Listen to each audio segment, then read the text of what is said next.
Salam əziz və hörmətli dostlar. Umarım ki, yaxşısınız və keyfiniz sazdır. Yenə də çalışıram bir səfə kitabdan oxuyan. Kitabımızın adı Türkçülüyün əsaslarıdır və Ziya Gökalp yazıbdır. 104-cü səhifənin son bölümünü oxuruq ki, ekonomidə türkçülük deyir.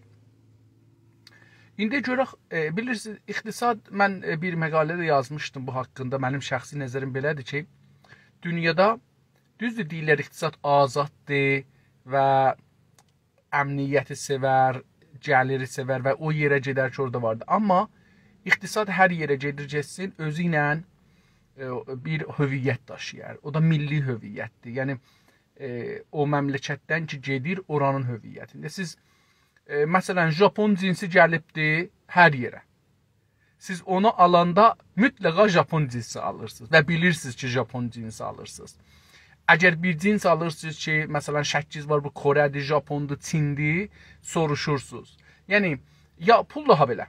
Əvvələn, hər millətin özünün bir dənə iqtisadında milli bir sembolu var. O da puldur. Milli bankı var, milli pulu var. Pulun adı var. O pulun adı o məmləkəti daşıyır. Məsələn, bəzi məmləkətlərin pulu dolardır. Neçə məmləkətin durub dolardır. Amma, məsələn, doları filan yer. Filan yerin doları. Yəni, pul milləti daşıyır. Bu cür deyir ki, deyək. İttifaqən mənim nəzərimə gəlir ki, iqtisad ən nasyonalisti yerdir.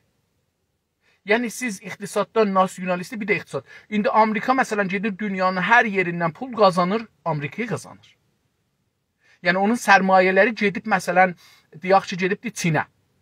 Çin sərmayəsi deyil, Amerika sərmayəsidir. Və o Çinlilərə qazanmır, Amerikalılara qazanır.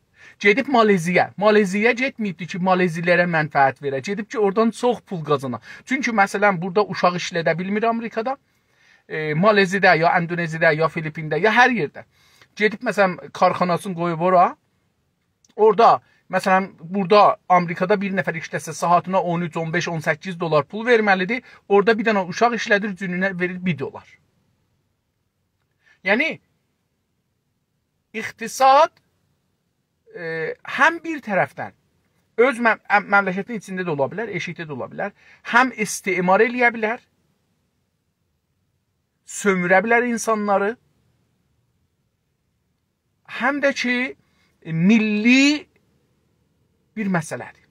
İndi, görək ki, dostumuz, Allah rəhmət eləmiş, ekonomidə necə türkçülük eləmək olar? Yəni, nə cür siz milli və nasyonal tərpəşə bilərsiniz iqtisadda?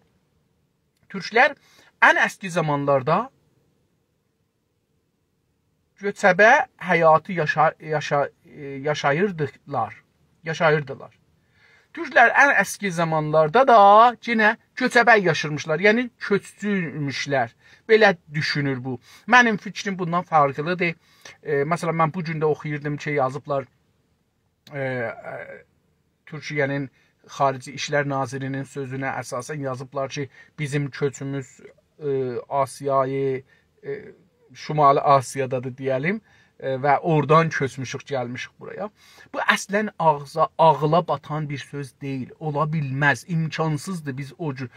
Bir də ki, baxın, heç yerdə, heç məmləkət eləyə bilməz bir ayrı məmləkəti.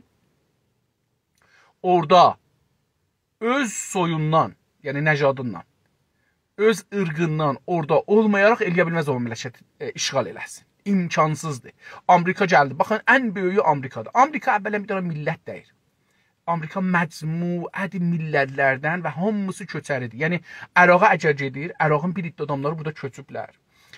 Amerikada yaşırlar. Əgər İrana gedirsə bir zaman, İranlıların bir çoxu Amerikada yaşırlar. Yəni, Suriyə gedibsə bir çoxu Suriyəlilər burada yaşırlar. Bu birinci cəhətdən ki, yəni, olar. Amma bundan belə ki, Əraqlılar buradaydılar, Suriyəlilər buradaydılar, Əfqanistanlılar Amerikadaydılar. Amma görürük ki, gedir orada nə qala bilir, nə dəyişdirə bilir. Bu ki deyirlər türklər məsələn gəliblər buradan məsələn deyirlər ki, bugünkü cəli İranı alıblar, gediblər Türkiyəni alıblar, gediblər. Bu mənim nəzərimə əsla ağla batmır və düz deyil. Ola bilməz. Əvvələn mən bunu bir dəfə də demişəm. Asiyayı miyanə dedikləri bir yer ya Asiya dedikləri bir yer, yəni bizdən şimal Mavərəun Nəhr də adı bizim ədəbiyyatımızda. O Mavərəun Nəhr dedikləri yer, orada indi türklərin məcmusunu yıxsan 10 milyon deyil. İndi. Biz 1000 il bundan qabaq hökumət qurmuşuq bu bölgələrdə. 600-700 il fəqət biz Avropada hökumət eləmişik. Ola bilməz ki, biz orada ki, indi 10 milyon, 15 milyon, məsələn, Asiyada türk vardı, gəlib bu belə torpaqları alaq, bir belə cəmiyyəti alaq gedək. Olmazdı. Çünki, əsən bölsəyiz torpağın hərəsində 2-3 dənə nümayəndə qoysaydı, oraya yetişməzdi da. Hər şəhri ki, siz alırsınız, orada 1-2-3 nəfər məmuruz olmalıdır, filanız olmalıdır. Siz hara gedəcəksiniz? İmkansızdır. Bu, ağla batmayan bir sözdür. Amma köçərçilik o var idi. Yəni, çünki o zaman iqtisad nə ilə idi? Əkinəcək, mal saxlamaq. Bir də savaş. Bu 3 dənə iqtisad idi. İndi, şimalda, yəni Asiyayı miyanə dedikləri yer, Orta Asiya. Orta Asiyada əkinəcək var mıdır? Yoxdur. Əslən, orada toprağın bu qabiliyyəti vardı ki, məsələn, orada çox yemək olsun. Aynı halda bunları geçək, mənim nəzərimə onlar o doğru deyil. Mənim teorim fərqlidir, biraz fərqli baxışım var. Bu zamanlarda Türk ekonomisi çobanlıq əsasına dayanırdı. O zamanlar ki, deyir köçəriydik, iqtisad çobanlığa dayanırdı.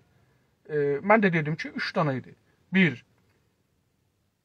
malda var saxlamaq, bir əkinəcək, bir də savaş. Çünki savaş özdə bir iqtisad idi. Və böyük iqtisad idi. Çox ağır, dərin bir iqtisad idi. Savaş həmişə ağır, dərin iqtisad olubdur. Çox xəzinəli olur, özü iqtisaddır. Eyni halda bir iddə tolidlərə, tolidi, ürətimi istir. Savaş üçün bir iddə silah lazımdır, geyim lazımdır, ayaqqabı lazımdır, yemək lazımdır. Bunları istəyir. Bir tərəfdən ordu bunları almalıdır. İqtisad hərəkətə gəlir bu cəhətdə. Bir tərəfdə də təxribat olur, onları düzəltmək lazımdır.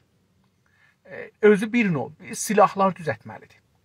Yəni, indi də elə, dünyanın böyük ekonomisinin bir böyük hissəsi, demirəm, yap böyüyü yox, bir böyük hissəsi yenə də elə şeydir, silahdır və savaş. Məsələn, indi həm də bahalıdır, çox bahalı. Yəni, qədimdən bahalı. Qədim elə qılınc baha idi, indi də tüfək bahadır, təyyara bahadır, tank bahadır, muşək bahadır, bomb bahadır. Yəni, bir dana təyyara neçə milyon, neçə 100 milyon dolardır. Tak vurdular, düşdü, neçə 100 milyon dolar getdi. Tancın biri neçə milyon, neçə 10 milyondur. Bilmirəm, indi 100 milyondur, 50 milyondur, hər neçədir, onu bilmirəm. Amma ağır puldur. Yəni. İndi onların güllələri də o cürdür. Yəni, fikirləmin ki, güllələri müftədir. Güllələr də çox-çox bahadır. Bunun üçün də savaş özü bir iqtisad dəstində. Və onun üçün insanlar bundan əl çəkmirlər. Çünki bir çox insanın mənafei və işi və gəliri savaşa bağlıdır. Onun üçün də dünyada savaş salmasalar, bir çox millətlər ya vərşikəs düşərlər, ya da iqtisadi gedərdə alıyor. Bunun üçün savaş salmağa məcburiyyətindədirlər. O zamanlarda türklərin bütün sərvətləri qoyun, keçi, at, dəvə, öküz kimi heyvanlardan və yedikləri süd, yoğurt, pənir, tərəyağı, qımız kimi hayvan ürünlərindən ibarət idi. İndi gəlirdi sayırçı nələrdən, o zamanlarda, yəni köçəri zamanında da türklərin bütün sərvətləri, bütün sərvətimiz deyir bizim nələrdən ibarət idi? Qoyun, keçi, at, dəvə, öküz. Dəvədə bir əcib bir şey var. Baxın, dəvə əslən soyuq yerlərin malı deyil. Sulu yerlərində malı deyil. Dəvə o yerlərində ki, həm susuzluqdur və həm də şeydir,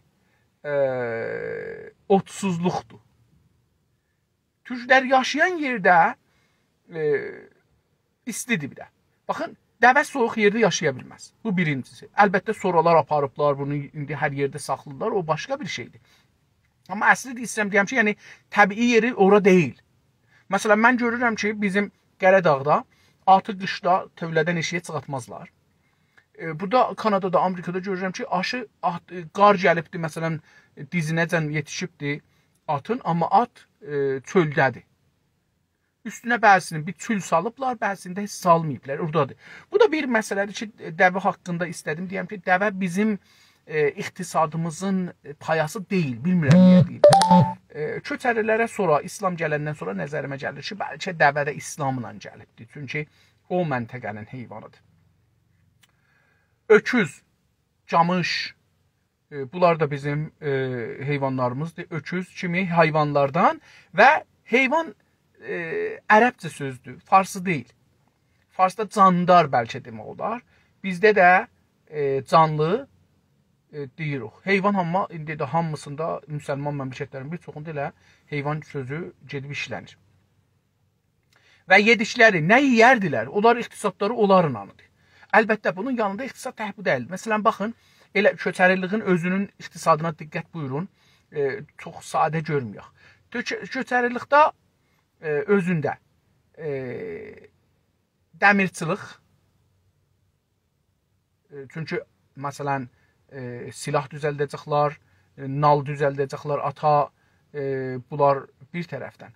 Ondan sonra gözəl bir şeylər düzəldəcəklər, süsləmələr, evə, çadıra və şeylərə, kümüyə, alaçığa, indi çadır deyirlər farsça. Biz kümə, alaçıq, bunların adları fərqli adları var. Onlara süsləmə. Ondan sonra güllər, davalıq güllər, bunlar bizim iqtisadımızın bir parçası idi. Ondan sonra daha nələr var idi? Dəri, yun, ondan sonra silahın şeyləri, ağaçları. Yəni, məsələn, oxun ya yayın bu şeyləri, kirişan, yəni qoyun bağırsağından kirişan düzəldirlər ox üçün. Ondan sonra biz nəmət, cecim, daha nə var idi? Kilim. Nəmət, cecim, kilim, bunlar həm tez toxunarlar, həm də ki, çox da iş aparmazlar, yəni bunların hazırlamağı falan da çox olmaz. Yəni iqtisad, istəyirəm deyəm ki, bu cürdə deyil şeylə, fəqət bunlara ki, saydı bunlara məhdud olsun. Bəlkə çox geniş bir iqtisad var idi, elə onlarda da, müxtəlif şeylərində, baxanda. Yedikləri nə idi? Nələr yeyirdilər? Süd, yoğurt, pənir, peynir deyirlər Türkiyədə, biz pənir deyirik, pendir də deyirik Qaradağda və Azərbaycanda, Şimali Azərbaycanda pendir deyilir. Onlar peynir deyirlər və biz pənir deyirik farsların dediyinə görə. Tərəyağı, tərə biz göygöyərəntiyə deyirik. Onun üstündə tərəyağı deyəndə deyirik bəlkə göygöyərənti yağı. Yox, o deyil. Tərəyağı biz kərə deyirik. Çı, tığa çevrilibdir, yumuşalıb biraz. Kərə demirlər, tərə deyirlər, tərəyağı. Yəni, mal heyvandan sağılan yağ. O da buna görə deyirlər ki, mal heyvan tərə yeyir, ot yeyir və süd oradan gəlir onun üçün. Qumuz. Qumuz, dostlar, bizim Güney Azərbaycanda bu çox şey deyil. Siz buyurun. Çox tanınmış bir yemək deyil. Əslində, bilirsiniz, mal heyvan doğanda birinci sütü olar, ona farsda ağız deyirlər. Biz ağız elə gərək biz deyək, çünki ağız özü türkcə sözdür. Amma fikrin farslar indi onu ağızı işlədirlər. Biz bulama deyirik ona, əgər iştibah eləməsən. Əgər iştibah eləməsən, biz ona bulama deyirik Qəradağda. Bir yol. Güya bu qomiz dedikləri qoyurlar bu yoğurt ya süt, bunların biri biraz qıcğırır. Ondan sonra bunu yeyirlər. Bilmirəm, bu bir cür bir şey. Hər halda bu mal heyvandan gələn üründür.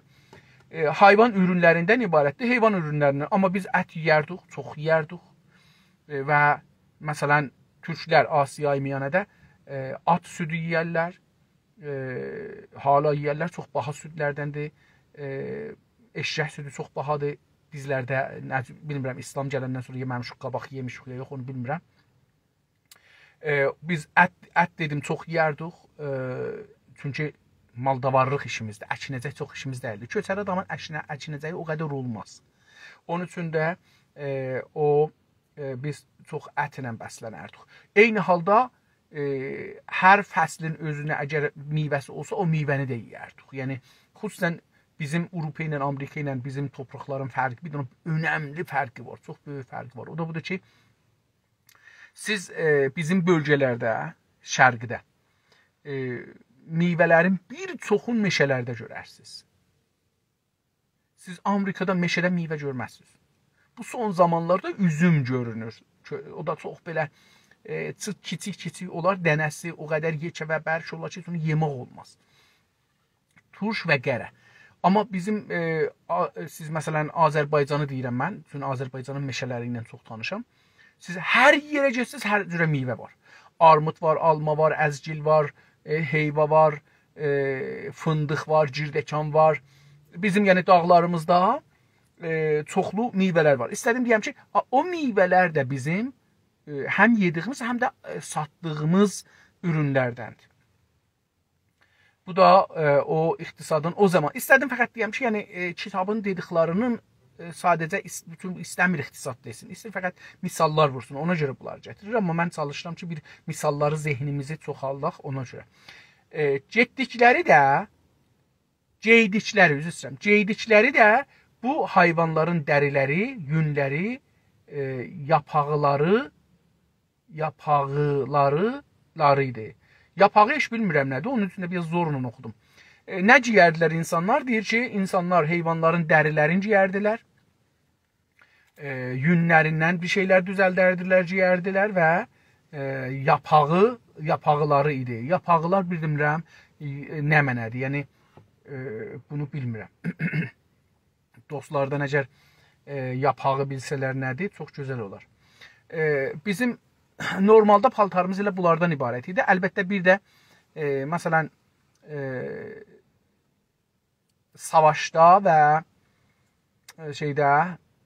yağışlıqda bir nəmətdən düzələn bir şeydə bəzi adamlar giyərdilər ki, nəmətdən giyənin ox da çətin batardı, onun üçün onu da giyərdilər. Hətta qılış da onu biraz çətin kəsərdi. Ona görə onu giyərdilər. İstədim deyəm, o da əlbəttə yünnəndir. O da yündən qatılır və düzəlir. Mən bunun texnikini nənəmdən soruşurdum. Göçəbə türklərini sənayesi də çoxu hayvan ürünləri üzərinə çalışırdı. Deyir ki, o köç dövrəsinin türklərinin işlərini ya sənətləri də, əl işləri də o normalda da sənaye o zaman mənası yox idi. Teknoloji ki, bu gün vardı, ondan deyil. Otomatik sənaye falan yox, əl sənaye. Çoxu heyvan ürünləri. Heyvanların ürün, yəni məhsullar. O şey ki, heyvanlardan ələ gəlir, onlardan ibarət idi. Onların üzərində çalışırdı. İqtisadları da bunlar idi. Yəni, dedim, əlbəttə, məsələn, ağaçdır, bunlarda o şeydə var idi. Dəvələrin ayağından ayaq adı verilən qımız qədəhləri, qımız şərab oldu indi.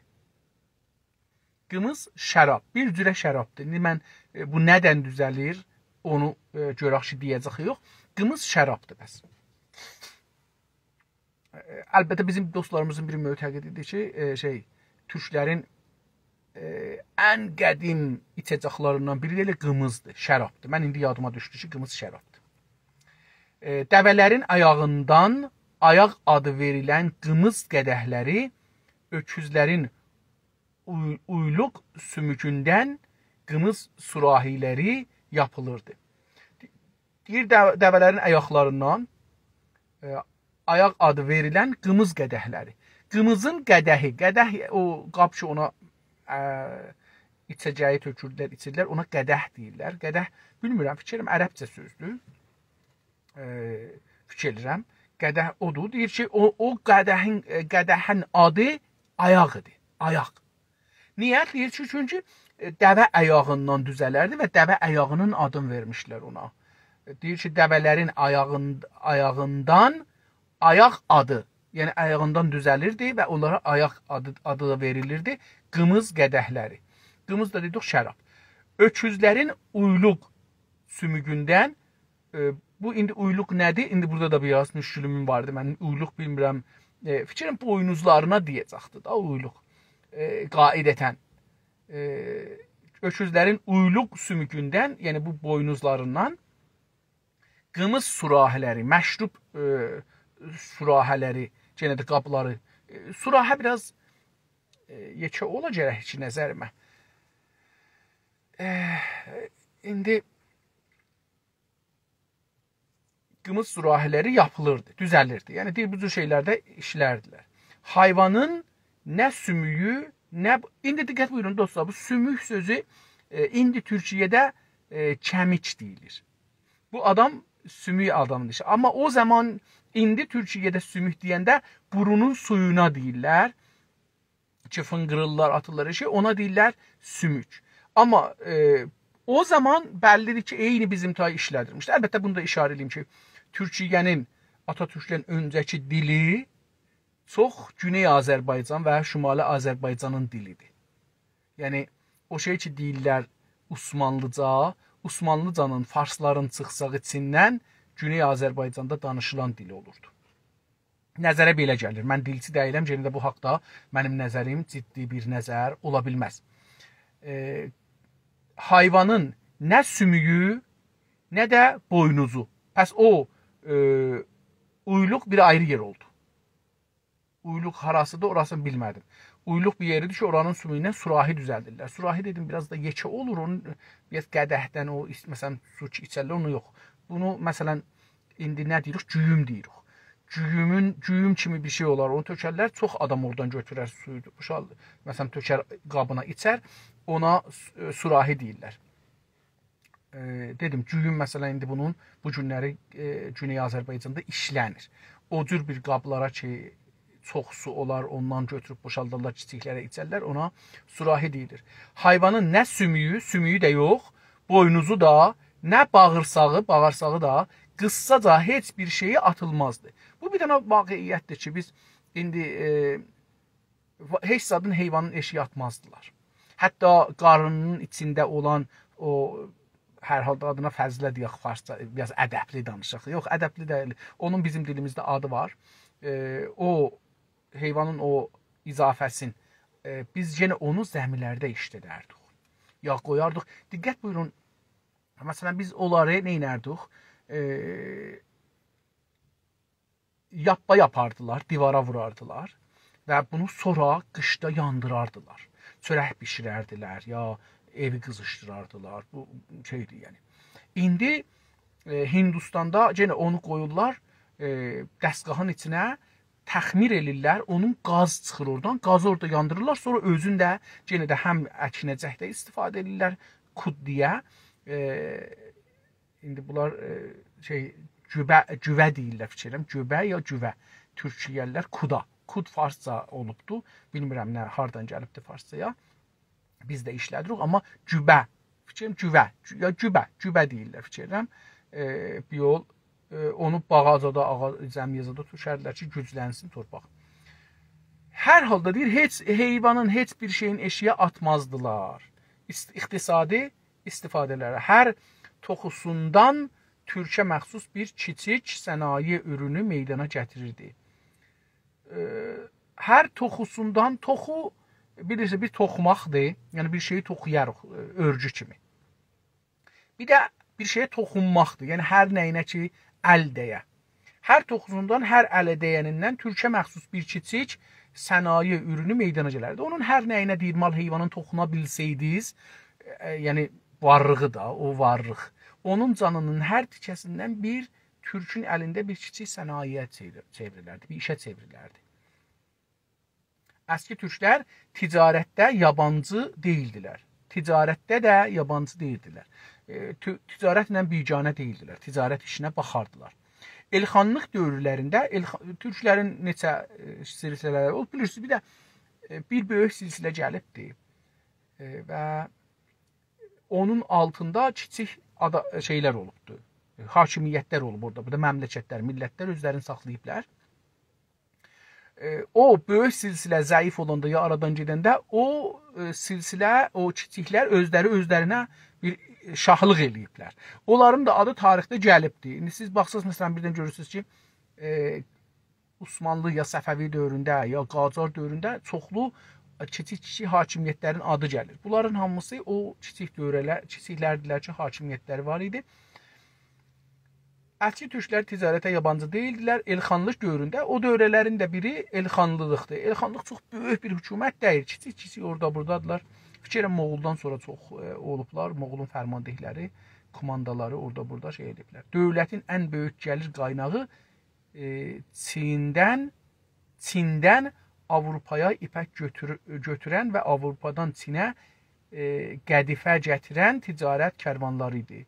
Deyir ki, Elxanlıq dövrələrində xüsusilə Moğoldan əlbəttə mənim nəzərimə başlayır əsli ticarət. Çünki mən bir ingiliscə kitab oxurdum Çəngizxanın zamanında.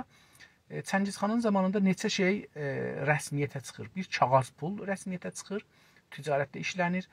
Siftə ki, indi də elə siftə adına deyilir. O Çəngizxanın dövrəsində, Moğolların dövrəsində çıxır. Yəni bir nəfər pulu var idi, gedirdi, burada verirdi bir dənə sərrafa, ya dövlətin məmuruna, ya bir adamı ki, dövlət onu da qəbul edirdi. O adam bu pulu alırdı, sayırdı, ona bir kağız verirdi. Bu kağızı bu adam götürdü, apardı, gedirdi, dünyanın harasına geçsəydi, gedirdi, orada bir adama verirdi. O adam bunu oxuyarkən o pulu ona verirdi, pul sahibına verirdi. Buna siftə deyirlər.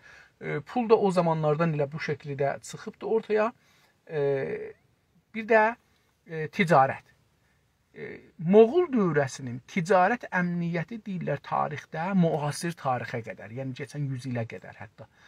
Deyirlər ki, o əmniyyət ki, Moğollar ticarətə yaratmışdılar, dünyada sabiqəsi yox idi. O dövrədə kərvanzad az, heç olmasa beləsi deyək, mütləq deməyək, az qarət olubdur. Neynərdilər? Deyir ki, Elxanlıq dövrələrində dövlətin ən böyük gəliri hardan idi? Gəlir qaynağı. Qaynağı mənbə. Mənbə ərəbcə sözdür. Bunun farsçası da yoxdur, fikir edirəm. Türkçəsi qaynaqdır. Çindən Avropaya ipək götürərdilər. Çindən Avropaya. Əlbəttə, Hindistandan da bu cür dəyişirlər. Çindən dağına gəlirdilər, bizə gəlirdilər. Yox, Hindistandan da şey götürərdilər. Ədviyə aparardılar. Ədviyyənin əhəmiyyəti dostlar bilirsiniz niyədir? Niyə Avropalılar bu qədər ədviyyə, filfilə, istota, bunlara da bunlara çox niyə sarı köktü filandır, bunlara niyə bağlıdırlar? Çünki əti saxlamaq olmurdu və ət bir gün, 2 gün qalan sonra iylənirdi. Yemək olmurdu. İnsanların canın bezdirirdi. Bunun üçün o zaman bunları ədviyə vururdular, bunların iyin dəyişdirsinlər, iyi yeməli eləsin. Əlbəttə bilirsiniz, elə indi də o adam ki, ət yeməyibdir, ətdən cəmdə yiyəcəklər onun zəhərinə. Biz ki, yeməyə adət eləmişik, burnumuz, bu şeylərimiz adət elibdir. Mən özüm, məsələn, ətçiyəm, əti çox sevərəm. Yəni, məsələn, mən bir gün ət yeməyəndə məriz kimi olaram. Onun üçün adət eləmişik, o iyi xoşumuz gəlir. Amma vaqiyyət budur ki, bir nəfər ət yeməsə, əti məsələn, sallaxananın yanından gedəndə iyi adamı öldürər. Ya elə ət də 2-3 gün qalsa görərsiniz ki, eşikli qalsa iyilənər, adamı əziyyət verər. Ona filfil vurardılar, bu ədviyyələr vurardılar ki, onun iyin dəyişdirsin, tamını dəyişdirsin, biraz insanlar bilməsinlər nə yeyirlər. Yəni, aşqalın nə olduğunu bilməyək. Onun üçün onları çox istifadə elərlər. Bu, Avropada biraz da hava isti idi. Bizim məntəqələrə görə Avropa çox isti idi. Ərz eləyim ki, deyir ki, Çindən ipək götürərdilər, Avropadan da Çinə qədifə. Qədifə də bilmirəm nədir, təəssüflə. Gətirən ticarət kərvanları idi. Bu kərvanlar da elə indi farslar karvan deyirlər, biz kərvan deyirik. Kərvan oradan götürüb. Bu kərvanlardan idi. O zaman Çin, Hind, İran, Rusiya və Bizans arasındakı böyük ticarət yolları tümüylə türklərin əlində idi. Yəni, o Elxanlıq dövrəsində deyir ki, o zaman Elxanlıq dövründə Çin, Hind, İran. Diqqət buyurun, bu İran sözü Riza Şahdan bu üzənin sözüdür. Firdevsi də bilmir İran haradır. Yəni İran bir dənə ləfz idi, işlədir və bilmir haradır. Addır.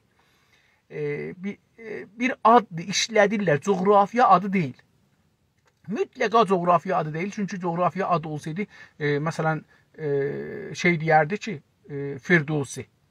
Firdevsi deyərdi ki, filan yerin, məsələn, İran buradır, buradan biz o yüz bizə gedirik. Belə bir şey yoxdur. İran değişilir onun ağzında. Onun üçün də İran bir taza bir addır. Amma bunu pul təbliğatı ilə eləyə biliblər ki, dünya bunu yerləşdirirlər ki, İran bir şeymiş.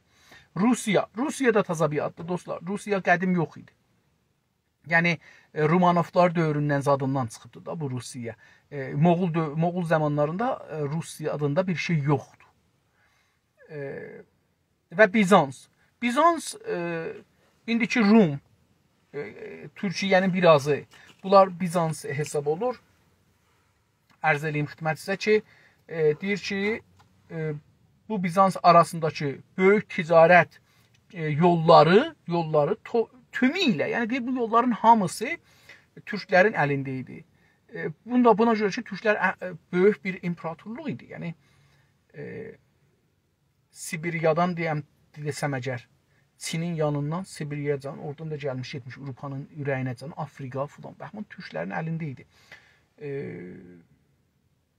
Və təbii ki, yolları da bunlar dedim də Çin Çəngizxanın dövrəsində və Moğolların dövrəsində ən əmniyyətli dövrə də onların dövrəsində idi. Bu Çəngizxanın haqqında o ingilis kitab çox gözəl məlumat verir, iqtisada görə xüsusilə.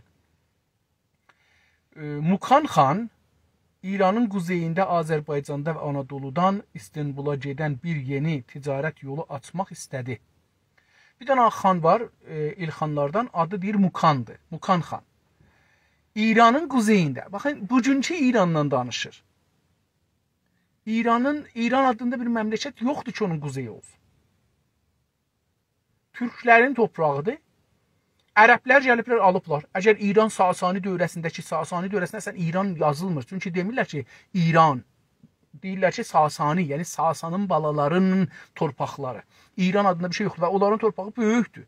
Hər halda bir neçə məmləkətin, indiki məmləkətin torpaqlarını alıblar əllərinə. Ondan sonra ərəblər gəliblər, burada İran adında bir torpaq yoxdur. Ondan sonra türklər gəliblər, İran adında torpaq yoxdur. Moğollar gəliblər, İran adında torpaq yoxdur. Ondan sonra Osmanlıdır. Osmanlının da içində, Osmanlı bir böyük oqyanusdur. Oqyanusun içində bir dana cəzirəni Səfəvilər idarə edirlər. Yəni Səfəvilər, düzdür, biz milli baxaraq biz bunu imperatorluq görürük. Amma vaqiiyyətə baxanda görürük ki, İranın 4 dövrəsi, yəni Səfəvi dövlətinin torpaqlarının 4 dövrəsi genə də şeydir. Siz deyin, Osmanlıdır. Eyni halda baxırıq görürük ki, Osmanlı ilə yazılaşmaları var şahların. Yəni Səfəvi şahlarının Osmanlı ilə yazılaşmaqları var. Orada da görürük ki, Osmanlı ilə bu yazılaşmaqda aşağı şeydən dururlar, danışırlar. Yəni yuxarı gücündən danışanmırlar ki, ya bərabər gücündən danışanmır. Məsələn, onu bir şeylər xitab edir ki, özünü eləyənmir onu. Ya hətta Nadir Şahın belə dedikləri, Nadir Şah ki, orada Muğanda cələsə qoyur, böyük şeyi orada qoyubdu. Orada da baxanda görürük ki, Nadir Şah da əyir Osmanlıya. Əyirik də əslində, yəni heyəti sülhü göndəririk ki, ağa gələcəklə biz hətta dinimizi də dəyişdirək. Bunu göstərir ki, biz Osmanlının bir növ gözü yumubdu, deyibdi, qoy bunlar burada oynasınlar. Mənim toprağımda şahlıq eləsin özünə. Amma mənim toprağımda və mənim gözümün altında, əlimin altında. Onun üçün də baxın, mən bu vaqiiyyəti deyək. Məsələn, hər obanın özünün bir bayrağı var. Hər elin özünün bir bayrağı var. Şey demişkən, baxırıq, görürük ki, şeyin bayrağı nə mənədir? Bu Səfəviyyədən bu yüzə bayraqları nə mənədir? Əlbəttə ki, türklərin dedim, hamısının özünün bir bayrağı var. Orada sözümüz yoxdur. Deyir ki, Mukan xan İranın quzeyində, indiki İranla labud danışır da, o dövrədə ki, bu Atatürk var, Rizaxan var, İranın adı qoyulub İran. İran da 1213-də deyibdi ki, mənim adımı ağa da İran deyim bundan bu yüzə. Oradan. Ona görə bu da onun rəsmi adını işlədir. Deyir ki, İranın quzeyində Azərbaycan. Əslində Azərbaycanca quzey tutsaq, yəni tamam İranın şimalı, quzey yəni şimal. İranın şimalı olar quzey. Diqqət buyurun, bu bir dana böyük bir sözdür. Mən bunu heç bu cür düşünməmişdim. Biz Azərbaycan mərkəzə yaxın və batıdadır. İranın batısında çox. Quzey batı hətta deyək. Quzey və batı. İndi ona görə bu biraz fərqli deyir nalı. Deyir ki, quzeyindən Azərbaycandan və Anadoludan. Bu istəyir desin, yəni ki, bir dana yol istəyib Xorasandan gətirə, quzey ilə Azərbaycandan keçə Anadolu, Türkiyədən, bugünkü Türkiyənin içindən Anadoludan gedə hara? Ticarət yolu açmaq istədi. Fəqət İranlılar Sasanilər. Diqqət buyurun. Axı İranlılar deyəndə bu indi Mukan xandan danışanda nə cür Sasanilərə getdi? Mən bunu baş tapmadım. Mütərzim niyə belə yazıbdı? Fəqət İranlılar, Sasanilər bu girişimə əngəl oldular. Məncə farsları bunu gərək yazaydı ki, farslar da güc deyildilər. Ya da gərək deyək ki, türklər Sasani dövründən var idilər hökumətdə. Yəni onda gərək deyək Elxanlılar Sasani dövründə var imiş. Bunun dediyinə baxsaq. İndi mən burada biraz qatışdırdım da. Mənim zehnim qatışdı ki, bütün tarix bilmirəm axı. Tarix bilmədiyim üçün savadsız bir adam belə bir yerə girəndə batlağa düşür də. Mən indi batlaqda qalmışam. Deyir ki, İranlılar, mütərzim yazıb Sasanilər bu girişimə, yəni bu ki, bu Mukan xan istirdi yol çəkə, buna mane, əngəl oldular. Əngəl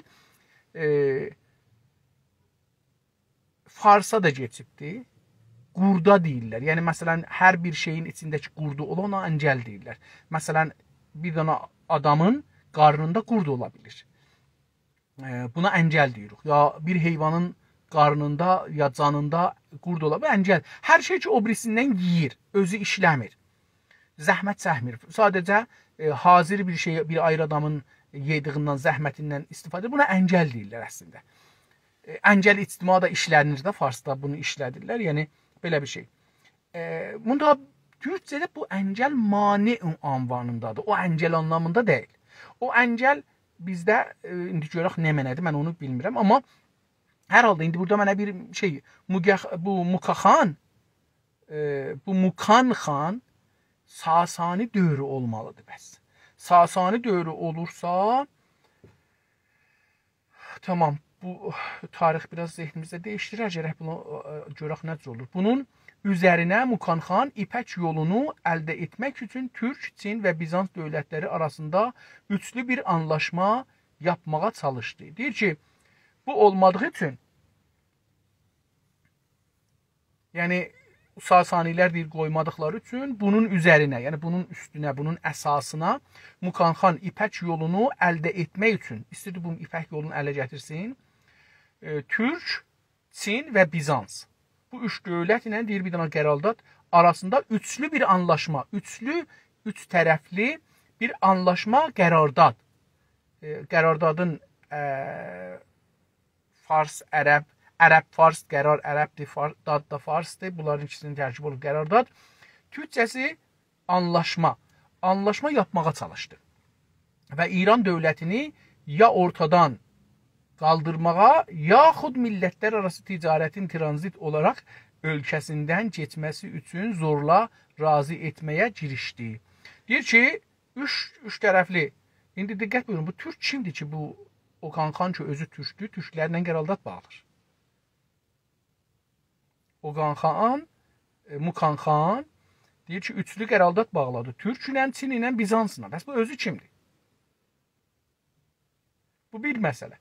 İkincisi, deyir ki, və İran dövlətini, dedik Sasanini burada yazıbdır, ya ortadan qaldırmağa, deyir ki, ya bunu aradan məhv eləmək, ortadan qaldırmaq, məsələn, bir şey ortada var, bunu buradan götürürük da, yox oldu da, vəsətdə yoxdur hissat. Fikir eləyin ki, biz üstə oturmuşuq, orada məsələn, bir şey var ki, gərək yeməyək, məsələn, ya mənim xoşum gəlmir falan, deyirəm, onu qaldırın, onu buradan götürürlər, oradan yox olur. Surət məsələni silmaqdır. Deyir ki, İranı ya aradan götürür, məhv elir, qaldırmaq. Yaxud millətlər arası ya da ki, yaxud ya da ki. Yaxud ya da ki anlamındadır. Millətlər arası ticarətin tranzit olaraq millətlər arası o yol ki tranzit edir, onu ölkəsindən geçməsi üçün o tranziti, yəni yol tranzit nə deməkdir? Tranzit geçmək. Geçiş. Tranziti olaraq ölkəsindən geçməsi üçün zorla razı etməyə girişdi. Ya da ki deyir onu neynədir? Zor elədi ki, qoyunən mallar sənin torpağından əmniyyətlə geçsinlər. Dedim, burada biraz çəlişki var bizim düşündüyümüz tarix ilə. Biraz fərqli baxır. Əlbəttə dostlarım bir çoxu deyirlər ki, Sasani dövründə türklər çox güclü bir millət idilər və Sasani dövlətinin ordusu da onların əlində idi. Amma hər halda tarixçilərin işidir. Mən də bu bəhslərə fəqət işarə edirəm, özümün də biraz məlumatım şey olsun. Görünür ki, əski türk elxanlarının amacı Mançuriyadan Məcaristana qədər uzanan böyük Turan ölkəsində yalnız politik bir güvənlik sağlamaqdan ibarət deyildi. Görünür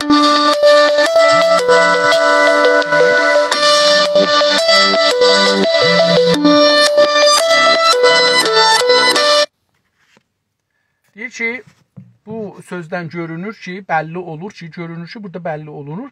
Əski türklər elxanlıqlarının, türklərin o elxanlıq hökumətlərinin amacı, yəni amac türkçə sözdür, hədəf üçün. Hədəfi Mançuriyadan, Mançuriya Çində olan bir bölgədir. Oradan Məcaristana qədər. Məcaristan da Avropadadır. Uzanan böyük yol. O yol ki oradan uzanıbdır. Baxın, bu çox gözəl bir, zərif bir təmsildir. Elə bilin ki, mən məsələn indi yatanda uzanıram da. O yol da oradan uzanıb oracan. Çox gözəl təmsildir. Mançuriyadan Macaristana qədər uzanan böyük Turan ölkəsində, Turan ölkəsi buraymış. Yalnız politik bir güvənlik sağlamaqdan ibarət deyildi. Deyir ki, onların amaçları bu deyildi ki, sadəcə oradan ora yalnız, fəqət politik, yəni siyasi bir güvənlik, yəni etimad saxlamaq deyildi. Bəlkə nə idi? Görək nə idi? Asiya və Avropa millətləri arasında millətlər arası bir ticarət və mübadilə təşkilatı yapmağı da üzərlərinə almışdılar. Deyir ki, bəlkə Asiya ilə Avropa millətləri arasında millətlər arası bir ticarət alverdir, ərəbcə sözdür, farsça deyil. Və mübadilə. Ticarət alverdir elə, mübadilə də alverdir. İkisi də bir sözdür. Bunda ticarətin çox anlamı böyük alverdir. Alverin anlamı, məsələn, biz gedib bəqqaldan, çəqqaldan bir şey alırıq, bu da alver hesab olur. Amma ticarət, məsələn, nə bilim, kamyonla cins daşıyırsan, buradan satırsın, o böyük şeylər ticarət olur. Deyir ki, mübadilə təşkilatı, yəni bu təşkilat sinf yapmağı da, yəni təşkilatı düzətməyi da üzərlərinə almışlar. Üzərlərinə almışlar, yəni öhdələrinə almışdılar. Üzər olur üstünə. Üstünə almaq. Mən istəmirəm bir şey öz üstümə alıram, yəni boynuma alıram ki, bu işi görüm. Üzərinə aldılar, yəni boyunlarını aldılar, ya öhdələrini aldılar. Əski türklərin ekonomiyə verdikləri əhəmiyyəti el adlarında belə görürük. Deyir ki, o türklərin ticarətə, iqtisada verdikləri əhəmiyyət ərəbcə sözdür, onun türkçəsi önəmi. Ellərin adlarında, millətlərin o ellər ki vardı, onların adlarında görürük. Nədir? Doğu Türkistanda Tarancılar adı verilən və Batı Türkistanda Sartılar adını alan iki el vardı.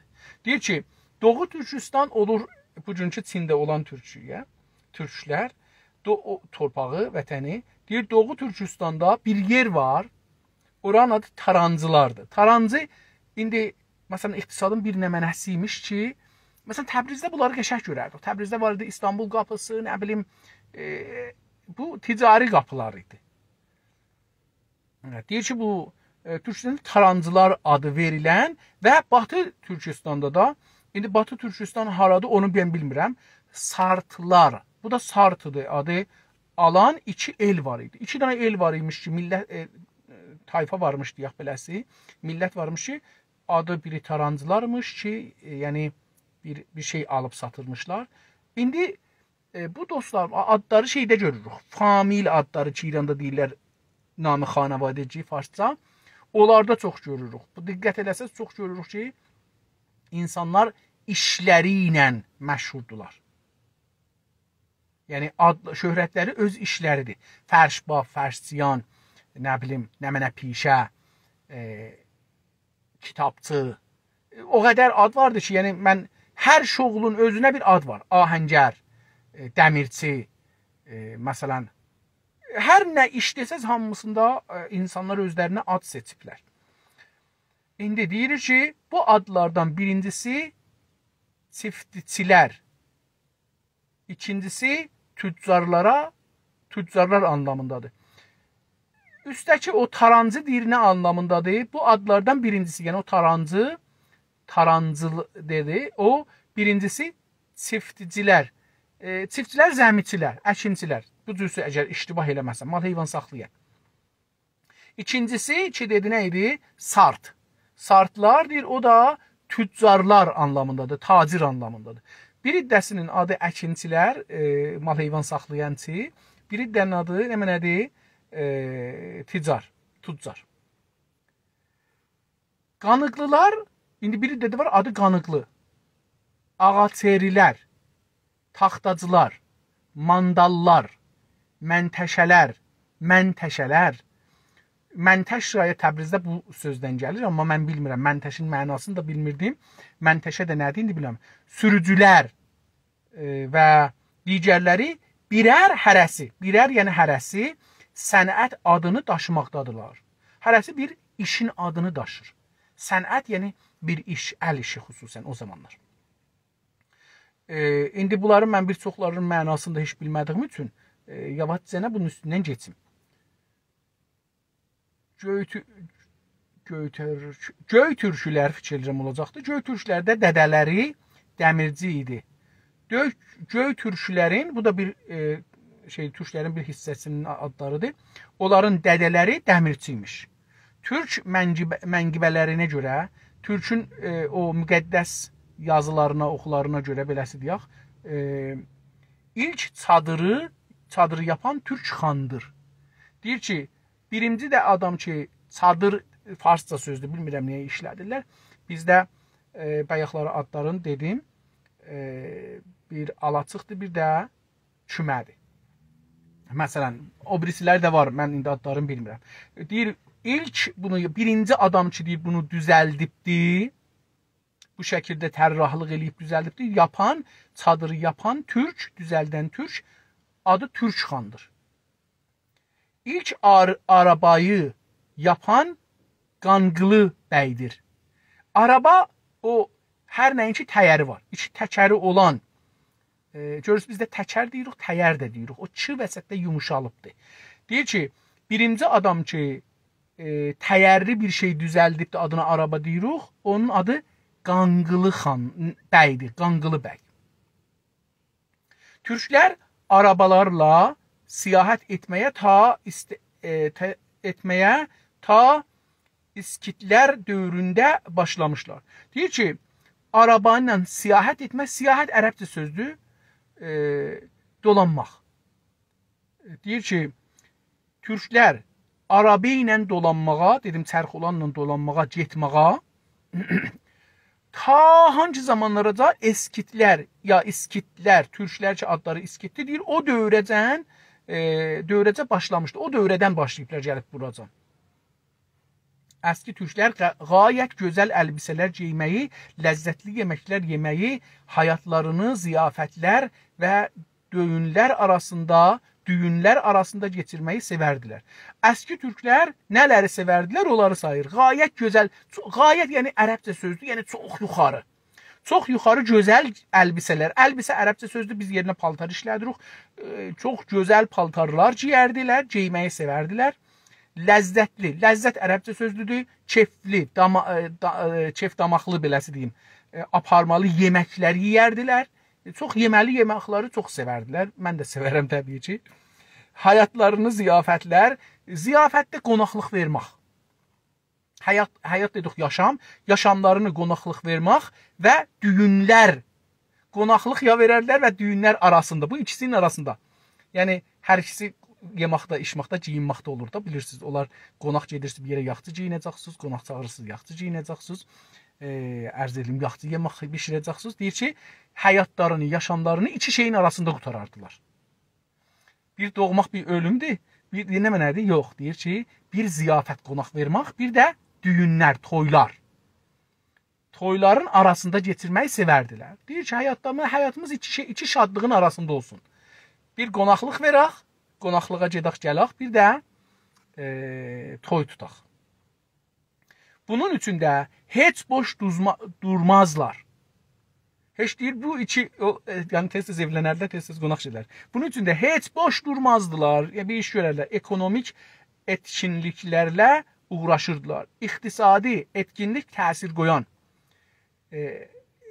işlərlə uğraşardılar, yəni məşğul olardılar. Məşğul ərəbcə sözdür, onun türkçəsi uğraşmaqdır. Çox qazanırdılar, çox xərc elərdilər. Həm qazanardılar, həm xərc elərdilər. İllətdə buydu, qazanırdılar ki, qonaq çağırarlar, qonaq gedələr və toy tutarlar. Əski türklərin qonaq sevgiləri son dərəcə iyi bulunmuşdur. Deyir ki, əski türklərin qonaq sevgiləri, yəni o əlaqələri ki var, qonağı sevələr, deyir o son dərəcə, yəni nəhai, yuxarı dərəcə, əhəmmiyyət, iyi, gözəl. Gözəl bulmuşdu. Deyir ki, çox gözəl şey bulmuşdu. Tapmışdılar buna. Qonağı çox sevərdilər. Yəni bu son dərəcədə, yəni çox böyük ehtiram qoyardılar və böyük zəhmətlə o qonaqlıqlar. Dədə Qurqud kitabında bunlar xatun yapdığı xalqa açıq bir ziyafətdən bəhs edərkən bu sözləri söylər. Dədə Qurqud kitabında bir şeylər yazıbdır ki, indi oxuyacaq onu. Deyir ki, o kitabda Burla Xatun adında bir xanım, yapdığı açıq, yəni dəvətsiz qonaq. Açıq, baş açıq məktub deyirik ha, dəvətsiz qonaq, yəni hamı gəlsin. Açıq bir ziyafətdən bəhs edərkən, o kitabda Dədə Qurqudun kitabında Burla Xatundan bir nağıl deyir ki, o Burla Xatun xalqa, yəni millət, bütün millətə, hər kəs gəlirsə gəlsin, bir ziyafət verəcək, qonaqlıq verəcək. O, bu sözləri belə söylər. Xatun belə deyər, qonaqlığa gəlmək üçün. Təpə kimi ət yığdırdım.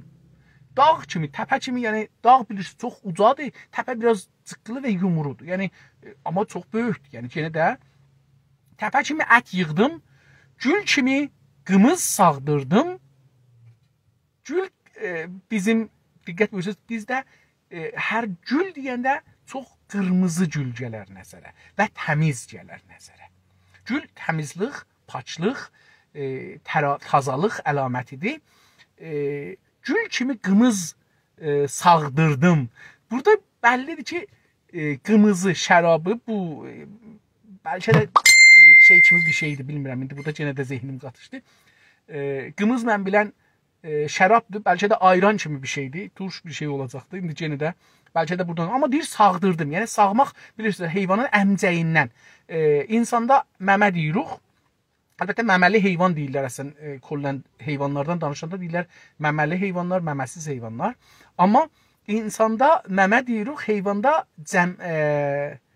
indi yadımdan çıxdı, nə deyirik? Yadıma düşər yenə deyərəm. Mən əlan yad dedim ha, vəli yadımdan yavaş-yavaş qocalıram. Gül kimi qımız sağdırdım əmcəyindən. Gül əmcək deyirik heyvanda. Sağdır, ondan sağardılar. Yəni o məmədən südü sağıb çıxadardılar. Sağlamaq da buna taydı. Görürsünüz oradan məsələn. Ac olanları doyurdum, o xanım deyir ha bunları. Çılpaq olanları giydirdim, çılpaq lüt. Çılpaq olanları giydirdim, borcların borcunu verdim. Borcuların, hər kəsin borcu var idi, borculuların borcunu verdim. Hər kəsin borcu. Bu xanım ziyafət eləyəndə bu həsi deyir özündən. Deyir ki, yəni türklər bu qədər sevgisi var idi şeyə. Bununla bərabər minlərcə liraları odan bu genel ziyafətlər salur qazanının ildə bir kərə yaptığı yağma ziyafətinə oranla heç hökmündə qalırdı. Deyir ki, bununla bərabər, yəni bu sözləri ki, bu xanım dedi, nə idi adı? Burla xanım. Burla xatunun dedikləri sözlərin yanında deyir, bununla bərabər ki, bu dedi, minlərcə liraları, lir Türkiyənin indiki puludur, amma istir pul deyə, deyir ki, minlərcə, yəni indi onlar min, hər neçə min, liraları odan bu genel ziyafətlərdə, indi udan, üzr istəyirəm, minlərcə liralı udan bu genel ziyafətlər. Ziyafət udur bu pulu. Bir var, udmağı biz iki şeydə, üç şeydə işlədirik. Diqqət birini udmaq. Məsələn, mən yemağı yedim, uddum getdi. Bir budur. Bir də bir müsabiqə veririk, bərəndə oluruq. Bərəndə türkçə buddur. Bud olduq. Bir də çəkişmə vardı. Yəni, məsələn, indi yenə də bizim yerdə çəkişmə deyərlər. Elə bu da çəkişmədir. Çüşlü dediyimiz, yəni güləşmədə də çəkişərlər insanlar. Biz müsabiqə yerinə çəkişmə işlərdik. Amma indi bilmirəm, niyə bəzən ayrı bir şeylər işlədirik, bilmirəm. Hər halda. Deyir ki, bununla bərabər minlərcə liraları udan bu genel, bu ziyafət özü minlərcə liranı udardı. Yəni, xəş qoyurdular da, indi onun yemağı var, işmağı var, filanı var, bəhmanı var, bunların hamısına pul xəşlənir. Deyir, o ziyafət bunları udardı, yəni yiyərdi. Ziyafətə xərc olardı. Çox gözəl bir təmsil ilə deyir. Salur qazanın ildə bir kərə, salur ehtimalən bir kişinin adıdır, özü də padişahdır, türk padişahıdır. Salur qazanın adı elə bu. Salur qazanın ildə bir kərə bu adam yaptığı yağma ziyafət. Yağma, dostlar, qarətə deyirlər. İndi mən yadıma gəlir bir dəfə şahın son zamanlarında 56-da zətdə fikirəm, ya 55-də bizim Təbrizdə yavaş-yavaş biz kətlərdən gəlmişdik. Biraz vəzimiz duralmışdı. Bəzilərinin adamın tükü yavaş-yavaş əl ağzına geçir. Bayram idi. İl bayramı idi. Məsələn, yadıma gəlir bizim bir, Allah rəhmət eləsin, mənim bir əmi qızım var idi, ölüb gedibdi. Adından da Sona xanım adlı, adında yad eləyək, Allah rəhmət eləsin. Bu Sona xanımın gilə getmişdik, əmim qızıdır. Əri də dədə tərəfindən bizə famildir. Yəni, həm əmim dədə tərəfindən əmim qardaşıdır da hər halda, əmi qızımdır. Həm də əmi qızımın əri dədəmin əmoğlusudur. Deyirəm ben, ya day oğlusudur, belə. İndi onun da adı yadımda deyil hər halda, çoxdandır görmüşəm, əlbəttə talibilərdəndir hər halda. Bir yol, bu getmişik bura, hər şey alıblar, yığıblar, insafən qızırqanmaq yox, çox alıblar. Mən orada gördüm, talan eləmək nəmədir, yağmalıq nədir? İnsanlar yediklərini yedilər, bir-birlərinə selbə atdılar. Feyzullah. Kişinin adı Feyzullahdır. Əm qızımın əri də Feyzullahdır. İnsanlar yediklərini yedilər. Selbə bir-birlərinə selbə atdılar. Sonra yığdılar, ciblərini doldurdular, getdilər. Yəni, mən əsən o zaman dedim ki, gəliblər bu adamın evin qarət eləməyə. Yağma. İndi yağma ziyafətdə belə bir şey olsun gərək. Deyir ki, bir kərə yapdığı yağma ziyafət. Bir dəfə yağma ziyafət. Yəni, gəlin, yiyin, götürün, aparın. Yaptığı oranla, o deyir oranla, oran müqayisə, vəzn, ağırlıq.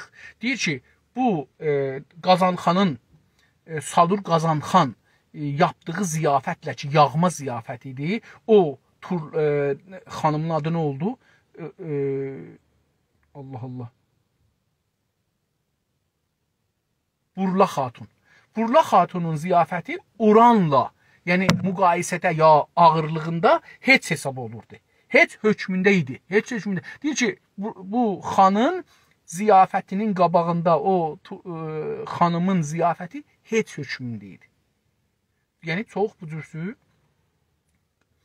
Salur Qazanın ziyafətində bütün bəylərlə xalq tümüylə yeyib içdikdən sonra Salur Qazan əşinin əlindən tutaraq sarayından çıxardı.